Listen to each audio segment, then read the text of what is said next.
તો એક નવું પ્રધાનમંડળ હવે તૈયાર થઈ રહ્યું છે અને તેના માટેની અલગ અલગ ચર્ચાઓ પણ થઈ રહી છે કે કોનું પત્તું કપાશે, કોણ આવશે, કોણ રહેવાનું છે। આ તમામની વચ્ચે જે પોર્ટફોલિયો મહત્વપૂર્ણ છે અને જેમણે રાજીનામા આપ્યા છે, આમ તો આખે તમામ બધા જ મંત્રીઓએ રાજીનામા આપ્યા છે, પણ કોણ રિપીટ થઈ શકે, કેટલાની સંભાવના સૌથી વધુ છે,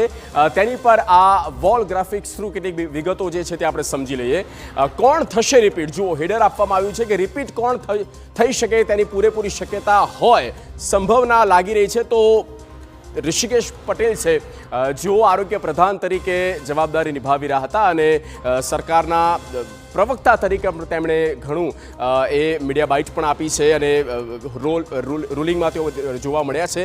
બીજા નંબર પર છે હર્ષ સંઘવી અને સુરત મજૂરા વિધાનસભા સીટથી આવે છે અને બીજી વખત તેમણે, એટલે કે ભૂપેન્દ્ર પટેલ સરકારમાં બીજી વખત તેમણે ગૃહમંત્રી તરીકેની જવાબદારી આપી હતી ને તેમનું પણ રિપીટની સંભાવના પૂરેપૂરી લાગી રહી છે। કનુભાઈ દેસાઈ એક વરિષ્ઠ અને સાથે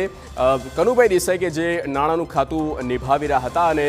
તેમની પણ રિપીટ થવાની શક્યતાઓ હાલ તો અગ્રેસર દેખાઈ રહી છે। મહત્વપૂર્ણ બાબત એ છે કે આ ત્રણ નામની સાથે વધુ ત્રણ નામ જે છે તેમાં પ્રફુલભાઈ પાનસેરિયા, જ્યારે પણ શિક્ષણનો મુદ્દો વિવાદ આવ્યો છે ત્યારે તેમણે ખૂબ જ સહજતાથી, શાલીનતાથી જવાબો આપ્યા છે। કુંવરજીભાઈ બાવળિયા અને પાણી પુરવઠા તરીકે તેમણે જવાબદારી નિભાવી છે અને ખૂબ જ સિનિયર નેતા પણ છે અને તેમનો અનુભવ બહોળો છે। બળવંતસિંહ રાજપૂત ઉદ્યોગ મંત્રી તરીકે પણ તેમણે કામગીરી નિભાવી, ઉત્તર ગુજરાતથી તેઓ આવે છે અને બળવંતસિંહ રાજપૂત આમ તો કોંગ્રેસમાંથી બીજેપીમાં આવ્યા છે અને તેમને આ એક મોટી જવાબદારી આપવામાં આવી હતી અને આ સરકારમાં તેઓએ આ મહત્વપૂર્ણ મંત્રી પદ તરીકે મંત્રી પદનું ખાતું પણ તેમણે ઉદ્યોગ મંત્રી તરીકેનું નિભાવ્યું હતું અને આ તમામ જે 6